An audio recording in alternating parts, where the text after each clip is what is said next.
freight transportation.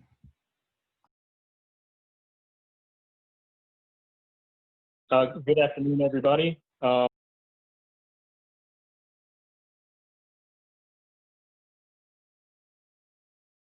Thank you for joining us today. My name is Ibrahim Bayan. I'm the industrial economist at CBRE, and I'm also vice president here at the Atlanta Economics Club. Before we get started, I just wanted to take a couple minutes to cover some club business, sort of a little bit of housekeeping before we drill into transportation trends. The first thing regards to scholarship, our deadline for the Atlanta Economics Club scholarship was back on November 1st, so it's passed already. The good news is that we had record turnout for applications this year, so very proud on everybody's effort, both on the student side and on the board side, to raise awareness, just to make sure that people apply for the scholarship. Our scholarship committee is ramping up to review the scholarship. Our scholarship committee is chaired by University of West Georgia Professor Mary Cassis. Thanks to everybody that's already stepped up and volunteered to serve on the scholarship committee this year. It's not too late to join. So if you're interested in reviewing some of these scholarships and helping us make decisions on who the winner is, just let us know. The commitment's pretty short. I mean, it's not like we're asking for a year's worth of your time. Basically, you have to commit some of your attention in November and December. And it's a really big help to spread out the work of reviewing all the scholarships, especially with as many applicants as we have this year.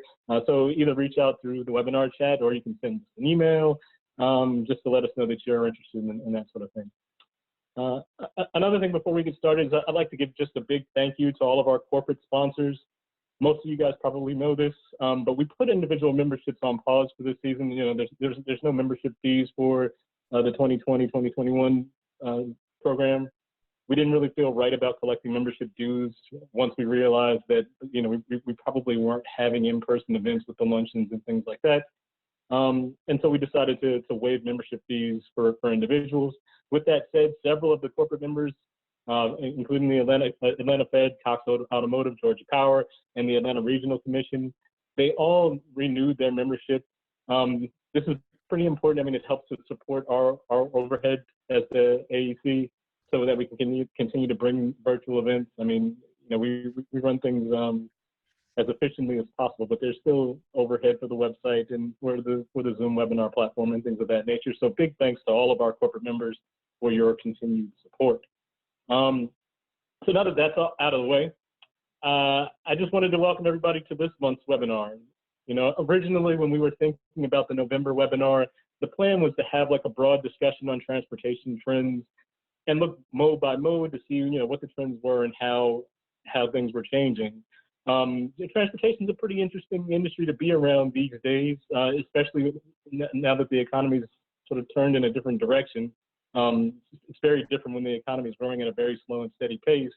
But transportation data is usually pretty important for understanding turns in the business cycle. I mean, historically speaking, when you look at transportation trends, they typically lead movements in the macro economy by a quarter or two. Then there's usually a pretty good reason for that. When the economy turns south, it's usually durable goods and things like business investment in equipment and structures. Those are the things that turn negative before other parts of the economy. So normally by looking at transportation data, you can get a pretty good feel for what's going on in the macro economy. This current recession's been a bit different. You know, instead of having just like a decreased interest in business investment or reduced consumer spending leading the way, this time it was a pandemic and broad-based shutdowns at the state and local level. And as a result, it's really been the service sector that's bared the brunt of the economic pain over the past couple of quarters. I mean, you can think about like the airline industry, hotel industry, and these other kinds of services that are really being hammered by the pandemic. Whereas things that affect the goods economy have actually rebounded pretty quickly. I mean, like retail sales and industrial production, they all took sizable hits in February, March. But the bounce back has been pretty quick. And so as a result, like the transportation companies have, I think, you know, done better than some of the other areas in the macro economy. That's not to say that it's great across the board for transportation. You know, the rebound on the good side of the economy, although it was quick, has been fairly uneven. There's still big sectors of retail spending, particularly like traditional brick and mortar spending, that's not doing as well as it was. Whereas other areas like e-commerce have been surging. right? And so this has implications for transportation patterns. My good friends at UPS, where I worked for almost a decade, will tell you that this e-commerce boom has been a real tailwind for them. That the pandemic hit, and all of a sudden they were buried in packages to deliver. Whereas other areas like the rail side of transportation have seen less of a benefit, right? And so very interesting times on the transportation side of things. Unfortunately, one of the panelists that we originally scheduled to join us today, Pat Casey, who was chief economist over at TTX, he had eye surgery, so he's kind of banned from doing Zoom webinars and things that have him staring at computer screens for extended periods of time. So he's unable to join us. But we do have Griffith Lynch here from the Georgia Ports Authority to help explain some of the trends in ports.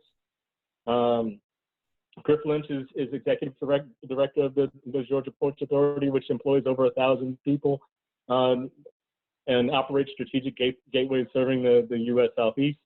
As the executive director, Griff Lynch oversees all port activity involving deep water ports of Savannah and Brunswick, as well as the inland terminal operations. So this is also a big economic engine for Georgia. Griff is in charge of a $380 million annual budget. Before being the executive director at the Georgia Ports Authority, he was the chief operating officer for 5 years. He was responsible for sustaining the profitable growth and development of all operations and maintaining world-class operating standards there in the Georgia ports. As a proven leader in the maritime industry, Lynch brings 29 years of experience in the design and implementation of major port expansions, the effective execution of sustainable profit and productivity models, and identifying winning sales and marketing strategies. And my hope is that Griff can touch a little bit about sort of what he's been seeing from his perspective during this, these movements in the macro economy. But I also just want to hear a little bit about some of the projects that are underway in the Georgia ports to expand capacity or help volume flow through those ports. So part of it, I think it's useful to see sort of the transportation trends during this current recession, but also just forward-looking kind of things. What are the plans for Georgia in particular, and things of that nature? So I'd like to remind everybody to please submit your questions throughout the presentation through the chat box. When Griff's done, he told me earlier he's planning on speaking for about 15, 20 minutes or so. We'll start taking Q&A. I know I have tons of questions about transportation and what he's seeing on the ports, and we'll also take in whatever questions we have from the audience. So make sure you put your questions into the chat, and we'll address them after the talk is over. So with that said, I'll turn it over to you, Griff. Take it away. Thanks, Ibrahim. Appreciate it. And thank you all for joining today. Always enjoy talking about the ports, and exciting things are happening here in Georgia around the ports. Just to level set everyone, I want to just really update you on who we are. Maybe some of you have seen our presentations and you already know this, so just bear with me. But what we like to tell folks is we're the third busiest port complex in the nation. So there's New York, New Jersey, LA Long Beach, and then Savannah.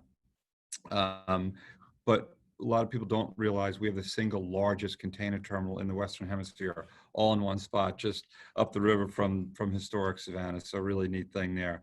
We also, in the south, so that's all in Savannah, about 70 miles south here in Brunswick, we've got the second busiest ro-ro facility, which is just roll on, roll off.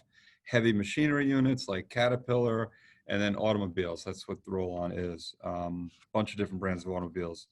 And then we've got a couple other small facilities in Brunswick, and we also have the inland port in the Appalachian Regional Port in Chatsworth, Georgia, up in Murray County, which I'll touch base on. If I forget to touch base, Ibrahim will ask questions. And by the way, Ibrahim, if anything comes up, you want to stop me and just have a dialogue, happy to do that. We can take this in any direction.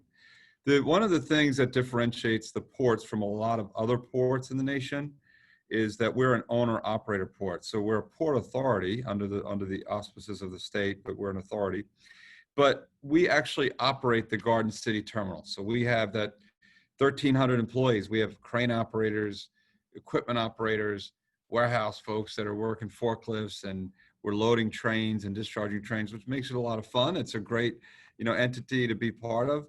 A lot of ports are landlord ports. So if you go up to the port of New York, New Jersey, when the connotation of port authority is, hey, we own the land and we lease it to a private terminal operator. and I've worked for the private terminal operators in my past, but there's different models, and our model is a very good one, because I think at the end of the day, what it does is it says anything, our cash flow goes back into our business. We are not receiving any funds from the state. We receive zero taxpayer dollars. We are driving our business, and the projects I'll talk about today that we're executing are from our cash flow directly. Okay. So statewide impact, we do take pride in the fact that we want to be, part of the economic development picture, and we have a heavy impact on the state as far as the economy. We just had a new study done. Every several years, we have the Georgia Terry College School of Business update an economic impact study. We went from about 400,000 jobs touched to 500,000. That's just in the state. So that just means we're impacting 500,000 jobs. It could be warehouse jobs, manufacturing, trucking, and so forth. So there's a bunch of other stats to go with, but I won't bore you. The interesting thing is in Atlanta alone, a lot of folks want to know, well, my community, what does it mean? And I think there's might be people here from various areas, but I can say in Atlanta is obviously a major reason for our success. And that's because we're touching 240 to 45,000 jobs in the state, in Atlanta alone. So that's pretty interesting. And that's up 16% over a 2-year period. So while our full study only went up 13%, Atlanta is outpacing that. So interesting things there. I think that another interesting part of our study showed that the jobs, we count for about 10% of all of Georgia's jobs, but yet the growth was about 35% of the growth of Georgia in the jobs format. So I think just lining up with what Ibrahim said, transportation is certainly driving a good amount of success here, and Atlanta is a big part of our success. We often brag that the reason for our success is that we're 100 miles closer to Atlanta than any other port. And there's obviously a major metropolitan area servicing all those people and demographics. So great story there. I think the thing I'd start with at the ports, one of my jobs was to, talk about what's happening at the ports and where are you at right now. To tell that story, I want to just step back a few months ago. In March, everything started shutting down. We all remember that. And we were off significantly. We were off 18, almost 19% that month. And really, when we looked out, we can see what's on the water and what's coming to us. We can look at about 5 to 6 weeks and see what imports are coming at us. And we could tell that there was going to be a major dip. And really what transpired was in March, April, May, June, and even July, we were down, including March, we were down about 10% across those months. And the challenging thing for us is we were putting our budget together for our board to get approved back in May and really in April. And I said, hey, why don't we delay it a month and see what happens? Because we normally present it in May for our fiscal year starting in July. And they said, yeah, let's do that. We didn't really get any more insight by delaying it 1 month. And we said, look, we think we're going to be down double digits for our fiscal year 2021. And then July kicked in and we did better than expected. We were down 6%, but not 10. And I guess that was a bit of a success. But what's happened since then has been completely, it was unforeseen by us. And I think most of the transportation industry, we have been, in August, we had an all-time volume record. And September was a strong month. It was up about 9% year over year. But October, we haven't released the numbers yet, but in October, what you're going to see is that's an all-time record as well. So we've eclipsed August. And then November, when normally our peak season is starting to wane, we are now seeing incredible volumes for the November timeframe. And I honestly, we're just floored. We, like I said, didn't see it coming. So that being said, begs the question, what's driving that, right? What's happening? And I think there's a couple things that are driving it. One is early on in the July and August timeframe, we saw the volume starting to tick up. It was definitely this replenishment of inventories, restocking, because things in China had been shut down and goods were not coming in. And I think we remember this going into the stores, and we saw stores that were had a lack of supply for our needs. Well, so August was definitely about that, but somewhere between, at the end of August, September, and October, I'm sure the replenishing is still going on. But the other thing is just strong economy and strong consumption. So e-commerce has just shot through the roof. We we often say, and this is not me, one of our consultants kind of quoted this and said, look, where the market used to be was about 10 to 15%, 15 would be a stretch, e-commerce, okay?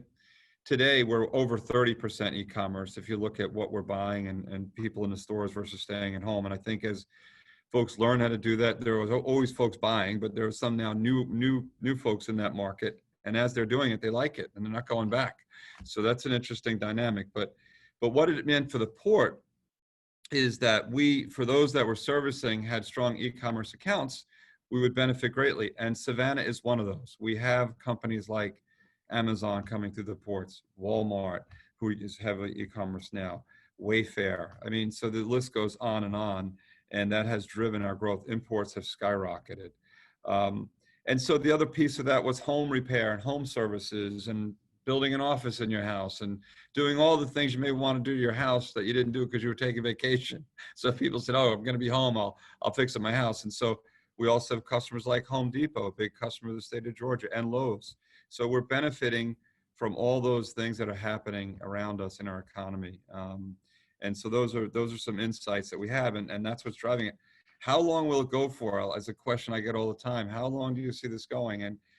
And we don't know for sure. I can tell you that I mentioned earlier on that we can see out about 5 or 6 weeks, and we can see that November from an import perspective is going to be a big month.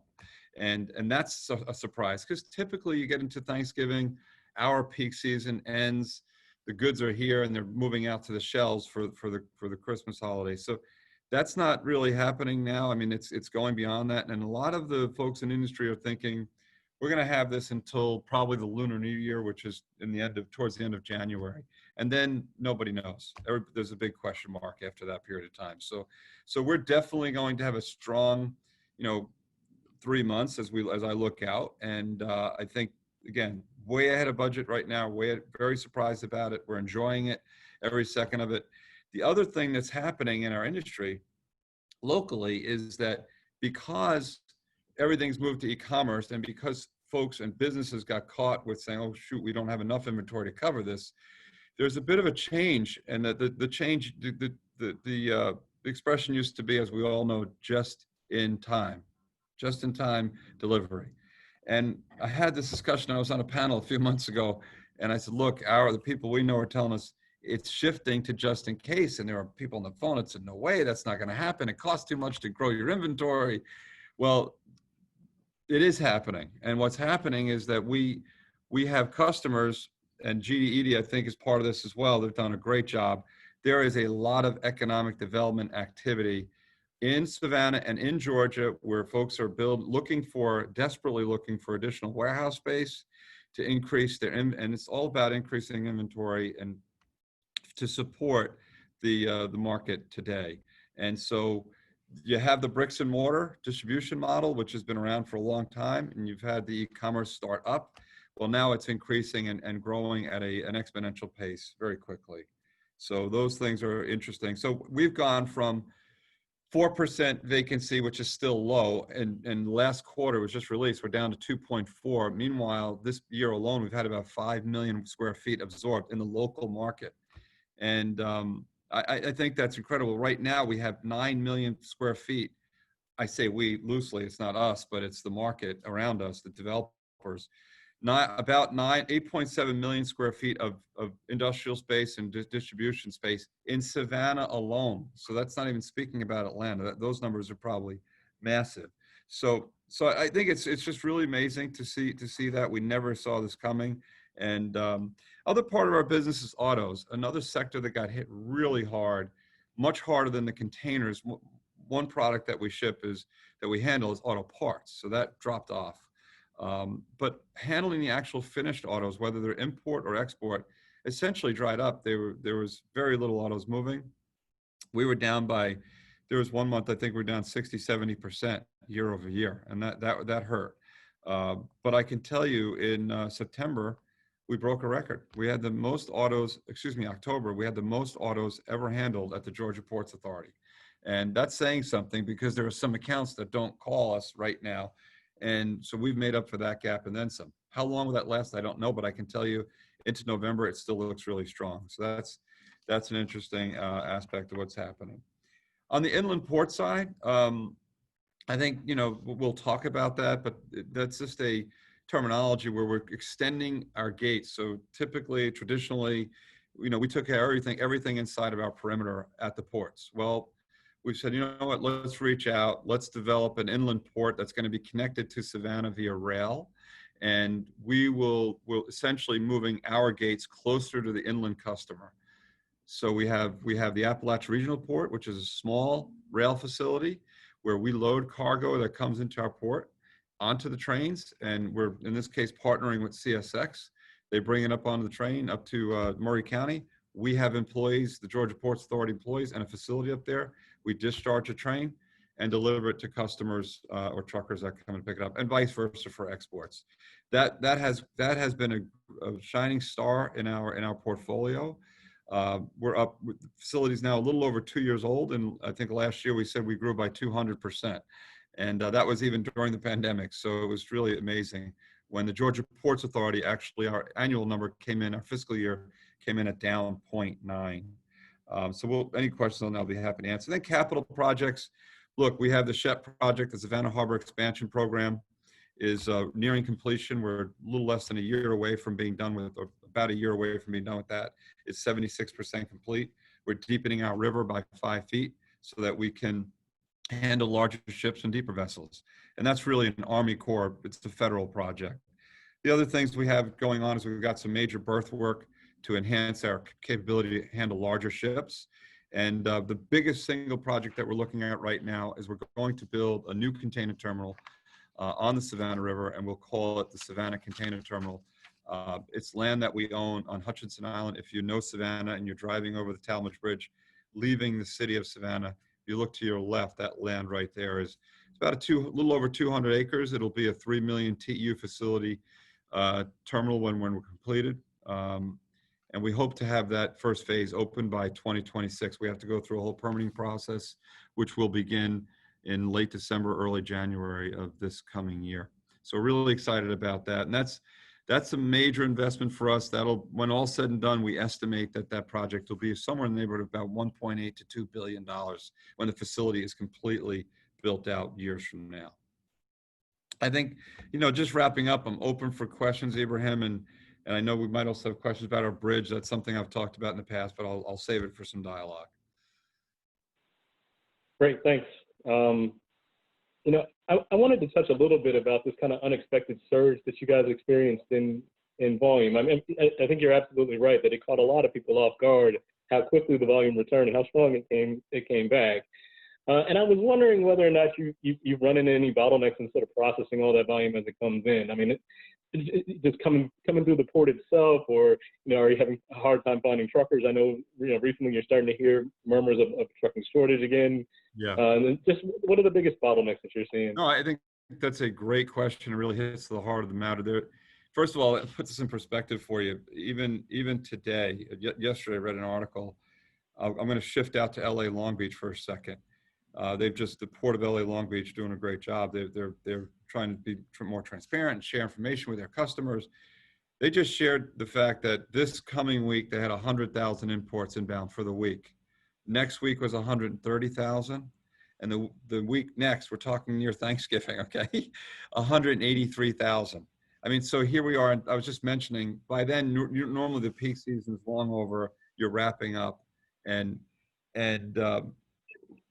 those are numbers that are mind-boggling. And so what that does to the port is it completely overwhelms the port and the entire supply chain system. There's an expression that we don't build the church for Easter Sunday, right? We have a port that is, if everything's running level and there's small peaks, we all can handle that, not a problem. But when you have a massive peak with in a compressed season, I think you'll see congestion throughout the U.S. to handle that type of cargo. Savannah's not been, as congested, but we've had our challenges. And what you have is, back when we were in the time where we were down by 10%, vessels were being voided out. Vessel services were being voided out. So ocean carriers just said, look, we don't have enough cargo. So you have 37 ships a week now. You're going to have 30, or you're going to have 25 for the next few months. And that was okay. We did it. At one point, I think in May, our vessel services were down by 20%. That's how many vessels were voided. Now, fast forward to now, and what we have are extra loaders. So this paradigm shift. We went from vessel voids to extra loaders like overnight. Okay, and it's quite amazing, because even I remember a few months ago thinking, okay, what are we going to do to cut back? What projects do we want to slow down? Is there any capital things that we don't want to invest in because we don't know if we're going to have the same cash flow and so forth? And to predict this type of stuff is almost impossible when you're in this environment. But at the end of the day, to get to your question, supply chain wise, we have 70,000 containers on our facility right now, and that may not mean anything to you, but in normal times we'd have 40 to 50.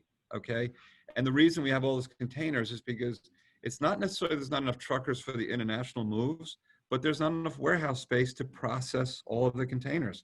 There's not enough workers maybe to do that. All over the country this is happening. It's not just Georgia. So especially during a time when people were slow to come back to work after COVID and things like that. So I think we're just in this catch-up mode, and we're really not built to handle this as a nation, built to handle this type of influx of volume overnight.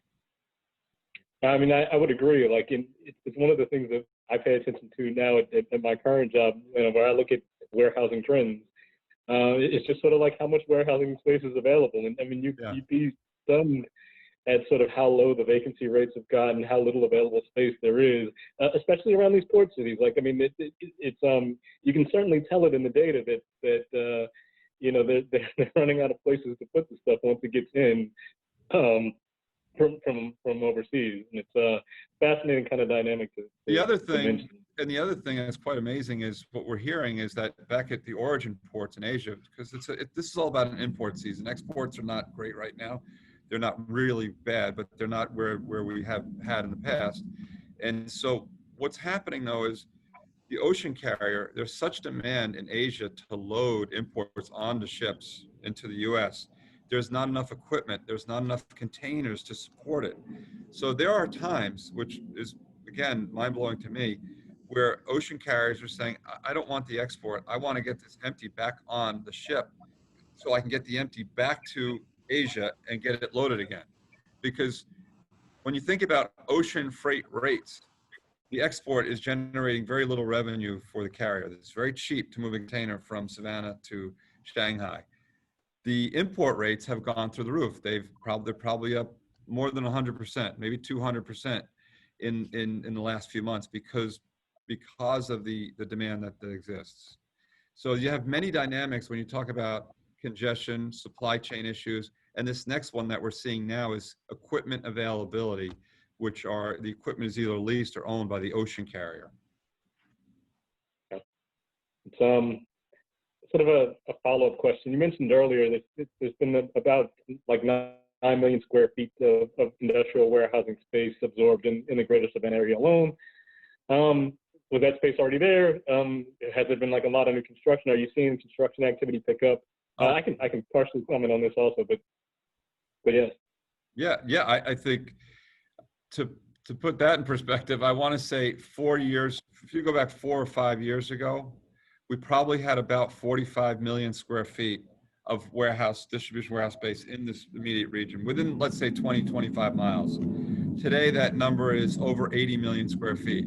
So in the last 4 to 5 years, we've added 40 million square feet. Okay, so that's you're talking 9 to 10 million square feet a year. And just, you got to think about it. It was 30, 40 years prior to that we were building up, right? So in the last 4 years, we've doubled all of the distribution space in Savannah. I mean, so again, big.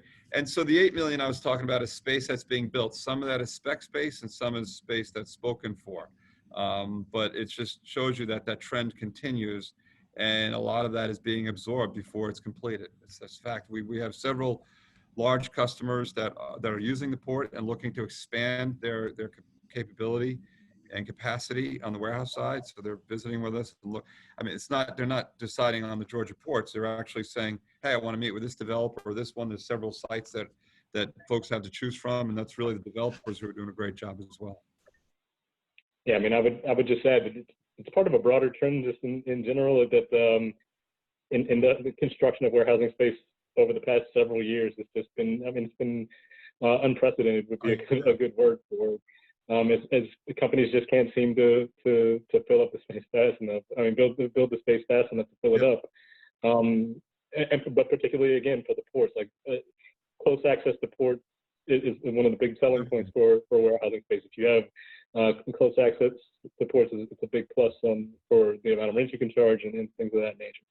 Yeah, and when you think about that, there's a couple reasons for it.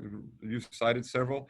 And the other piece of that is the most expensive part of the transportation system. Okay, I mentioned that ocean carrier freight rates. It used to be before this pandemic to move a container from Shanghai to Savannah. Let's call it, $2,000. Okay, something like that. Let's call it $2,700. All right, from Shanghai to Savannah. That's a 30-day transit or something like that, high 20s. Now you want to move it inland, right, to Memphis, and that's another $700. Okay, so something like that. So a lot less miles and a lot less time. So when you think about it that way, the transportation cost for the last mile and the landside delivery is much more expensive than the ocean freight side. So if you can put your warehouse closer to the port and reduce your transportation costs, you're going to be that much better off. And so this whole idea of cross-docking is something that's been going on the West Coast for a long time. We're starting to see it more and more in Savannah.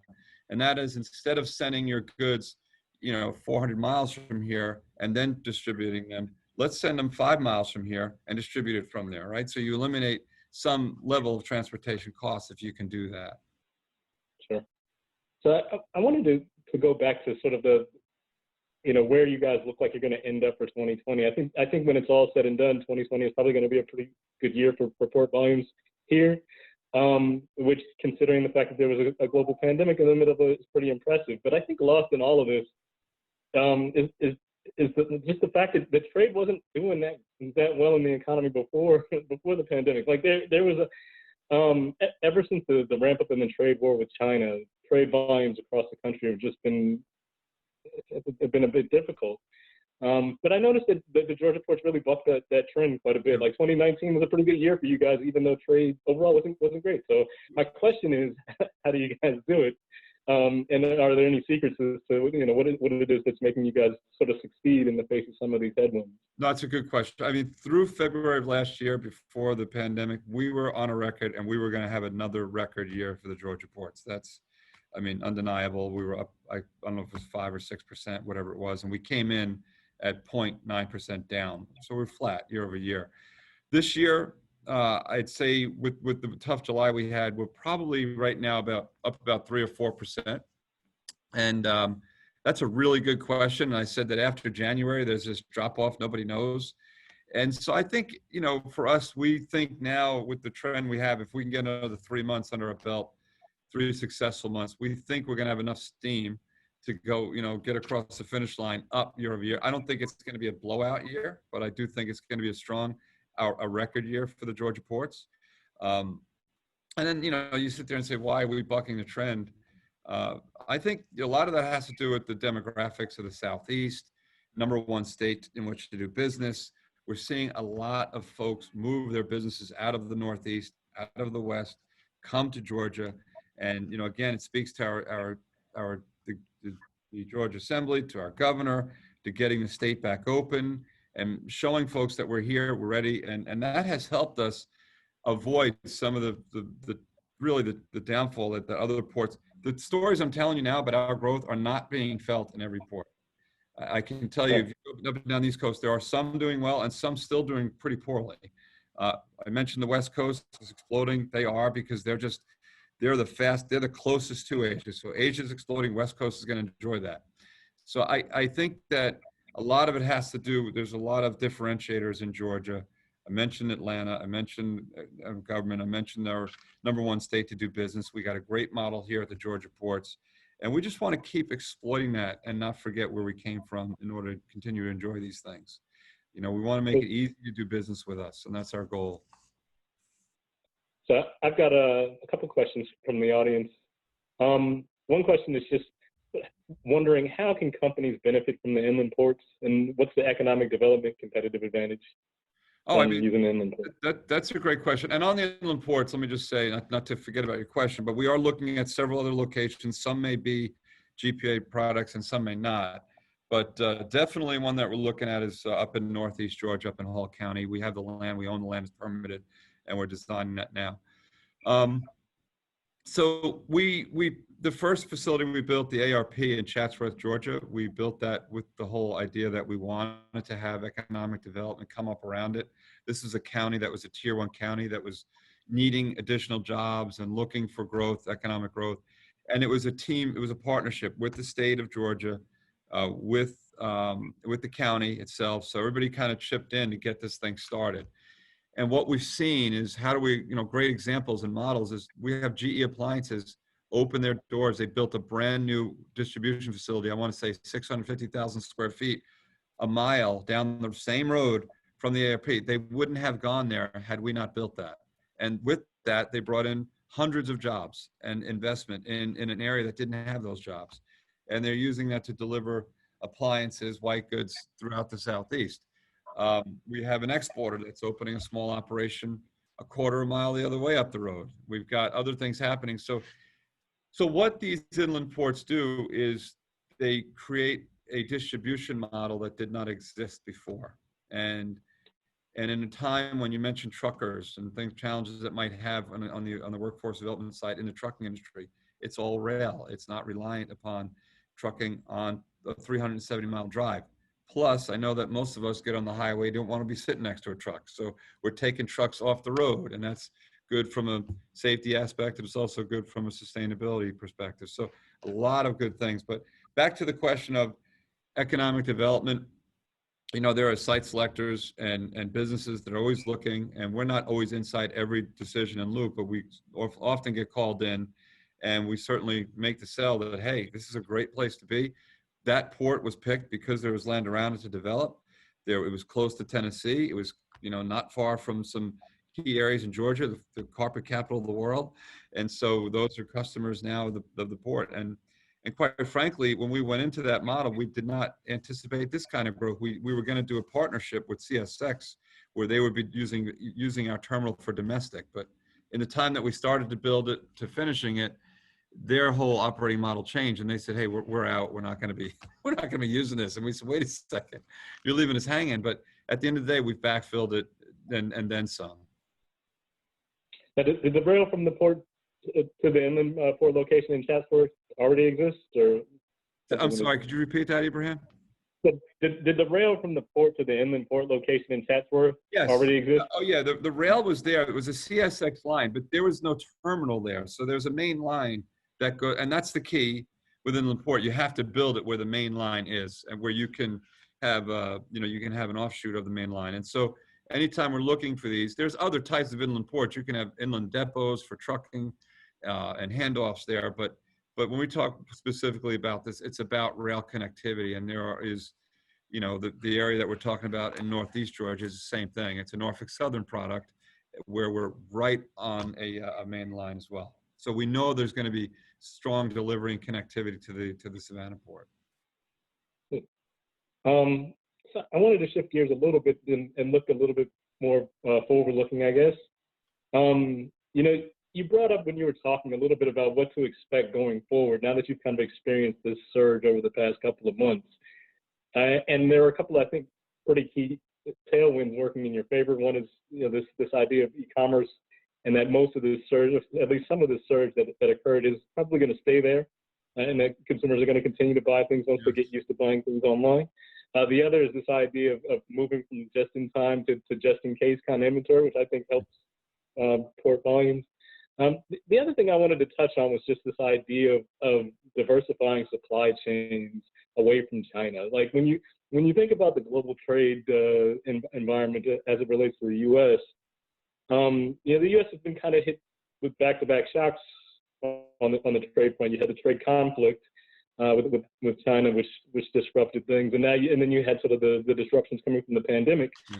And I think some of the talk is just that, maybe it's time to start moving production to other locations, shifting away from China or finding multiple sources for things. Are you hearing anything about that occurring already? We on a periodic basis, at least quarterly, we are tracking market share, and we're not only tracking our market share, which is growing, but we're also looking at where is the business coming from, where are the imports coming from, where are the exports going, and we are China for sure. I mean, China's massive, and I don't know that you can diversify completely away, but they are feeling it, and growing markets are Vietnam, Thailand, India. These are areas that manufacturers, shippers are moving to, and they're identifying opportunities to relocate businesses to those areas. Now, what you don't know is it's still, Chinese involvement in those areas, because there could still be. But certainly we see a shift away from China for now. We'll have to see what happens. And I do believe that's a good thing ultimately for the entire market. You never want all your eggs in one basket, and that's the way shippers work with the United States. They, what they've learned over years is that, hey, we can't have everything in the West Coast, because if there's a labor issue, we need to have a backup plan. So that's why they, developed the four corner strategy. We use the Pacific Northwest, the Southwest, Northeast, and Southeast, and we've benefited greatly from that. And we continue to benefit from that. So we don't want everything. We just want a little bit more each year. So, and then I think, on the diversification, one thing I forgot to mention in my presentation is, it's really important for ports to not be locked into one region. So one of the reasons that you asked why we're doing well, and I would tell you the other reason why we're doing well, is we have a diversified portfolio as it relates to trade lanes that we service. It's not just Asia, it's not just Europe or the Med or South America. We're servicing all of those.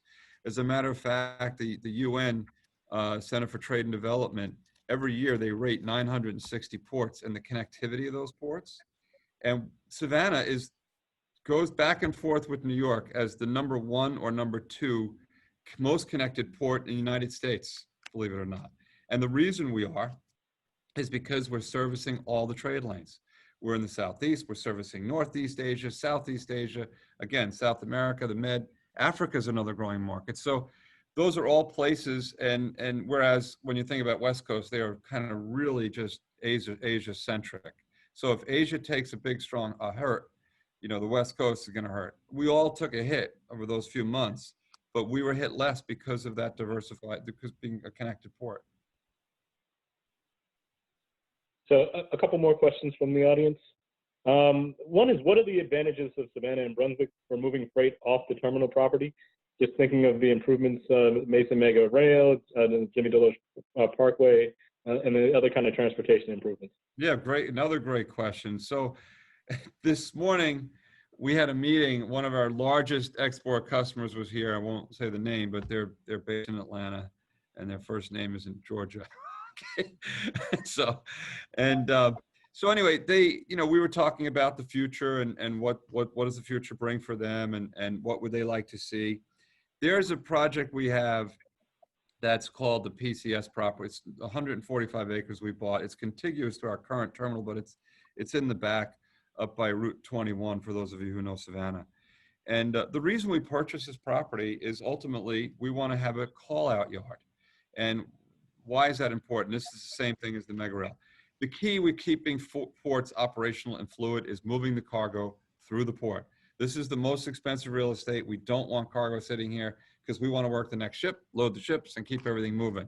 And right now, when the supply chain gets backed up like it is, we talked about the warehousing, then it filters back to the ports, and then the ports get congested because of that. So our thought is, if we can have additional land, if we can have freight rail access so we can move the cargo via rail quickly, instead of having a dwell time for cargo for 4 to 7 days, if you can connect on to a train in 1 day, you just increased your capacity by 400%, right? So these are amazing things we do. The other thing we can do is get extra land, maybe close near port, where we have holding yards. So if you have a customer that's producing forest products, they need somewhere to put their cargo. You don't have the space to hold it all at the terminal weeks and weeks in advance.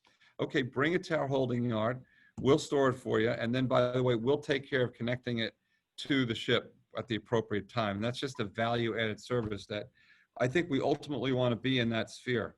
And so there's a lots of things that we're always doing to look for efficiencies to keep the cargo moving and not get it stuck here on the most expensive land. So another question from the audience, just questions on the plans for the bridge, since you brought it up earlier.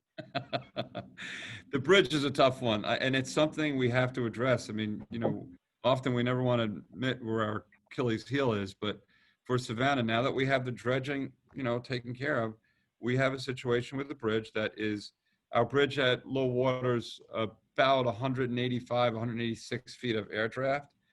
The biggest ships on the water today, they're not calling the East Coast now, require 220, 230 feet of air draft. So we're missing it by quite a bit. So the question is, what are we going to do? And we're not going to sit and wait for a solution to come to us. We are working very closely with Commissioner Russell McMurray and his team at GDOT. The Georgia Ports is actually funding a study to look at alternatives. That study will be completed, I think, by June of 2022.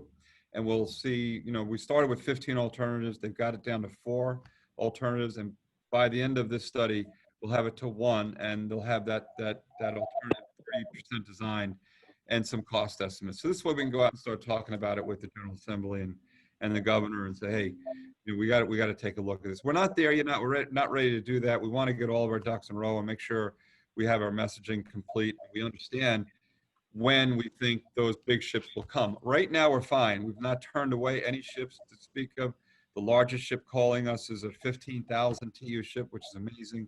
We can handle up to 16,000 with the current bridge, and we will be handling a 16,000 TEU ship probably in May of this coming year. We're talking to a customer now about that. So yeah, really exciting to develop, but certainly for the long term, that is something that we're going to have to address. And it's recently Long Beach, California just opened a new bridge. New York, New Jersey just raised the Bayonne Bridge several years ago. And those are big projects, but they did it because they recognized the port is an economic engine. And if we don't have that resolved, it's going to put a whole lot of hurt on Georgia. So just a couple more questions while we wrap up here. This is another one from the audience. For those of us less familiar with how this works, is the port negotiating and attracting freight from these other locations like Southeast Asia, or is that happening just among the businesses and then they select the port? No, it depends. There's many different ways and forms of it happening, but certainly we are definitely engaged in pulling that business. We have a whole sales team here at the Georgia ports. We have a sales team. We also have agencies that we work with in Asia and other places around the world. And we are constantly, we have several types of customers at the port. The front end customer, there may not be any financial transaction, is the truckers that come every day and use our ports. We want to make sure they're happy because they're the voice of the ports, you know, to our customer. We have the ocean carriers that operate the vessels, and those are contractual relationships with the port. It's how we earn our money. And then the final one, and I'd say really probably the largest one, is our direct connectivity to what we call the beneficial cargo owner, the shippers. We are talking definitely directly to them. Going back 20 years ago, I would say the port was heavily involved in bringing companies like Home Depot and Walmart here. And what we sold was the supply chain and transportation connectivity that Savannah has, the land available, the size of the port, the scale, the investments that are happening. And then we talked about demographics. So yeah, absolutely, we're selling this port every day. And we don't just sit here and wait for the cargo to come. If we do that, it may never come. Sometimes we're the beneficiary of a company making a decision, hey, I just want to be in Georgia. Or another avenue is they approach GDED, economic development, and they work with them and they do a great job in bringing them. So there's many different ways it can happen, but the ports is absolutely engaged in that for sure. So just as a final question, I guess traditionally I would think of the Savannah port as being like an export-focused port. It's probably outdated now, especially considering recent performance. But I just wanted you to touch on the inbound versus outbound volumes and how much of exports have increased over the past few years versus versus inbound. Pandemic aside, like I understand right now it's a Sure. challenging export environment, good import environment, but just broader trends. Yeah, one of the things we'd love to see as a port is to be balanced, to have 50-50. It makes us very efficient port, efficient for us, but also efficient for our customers because it's cheaper, especially for the ocean carriers who have just talked about balancing the equipment. If you have a return move for every inbound, that's great. Right now, as we speak, we have traditionally been close to that 50-50. We used to be, I think, in the very early days, Savannah was an export port, all the natural products coming out of Georgia and the Southeast. Over the last few years, because of the growth has been truly on the import side, we've become let's call it a 60-40 import to export. 40% is really still very strong versus a lot of ports on the export side. As a matter of fact, I don't know if I mentioned it, we are from January through July, even with us being 40%, we were the largest export port in the nation. We were also the largest ag export port in the nation. So you can see what's driving that, the ag exports from, and that's the forest products, the cottons and so forth. So yeah, I think, to the extent that we can be balanced, we get excited about all customers looking at us, but we're really excited when there's a new export customer that's considering the port because of what it means to help the imports and to help that equipment balance. And so we're always motivated by that, especially. And we have a lot of that going on right now. Resins is a new product that's coming through Savannah. We have a company that just built about 1 million square feet to move resins. We have another one that's building 1 million square feet. And these are resins that are primarily coming out of the Gulf. And this is a byproduct of the LNG market. So these are plastics that are being marketed around the world to make things that we use every day. And Savannah is, I wouldn't say the center of that, but we're happy in this case to be the overflow. The Gulf does not have enough capacity to handle all the resin containers that will be on the market. So that sector said, hey, we need to look at secondary ports, and we're one of those. A secondary port in this market is massive. It means huge volumes. Every time 1 million square foot is built, that could be 20 to 40,000 containers a year added to our total throughput. So big, and there's millions of that square feet being built as we speak. We're at the top of the hour now, and so we're kind of run out of time here. I could do these kind of discussions all day. I just wanted to take the time to say thanks for taking the time out and being amenable to the change in format as we kind of navigated through putting together this panel. A lot of you guys may remember this is actually something that we had in the works for, I think, last March or something. Yeah. We originally planned on doing this before we got sidetracked by the pandemic. So it's been a long journey, but I really enjoyed the talk today. It was great to kick some of these ideas around with you. I really appreciate it.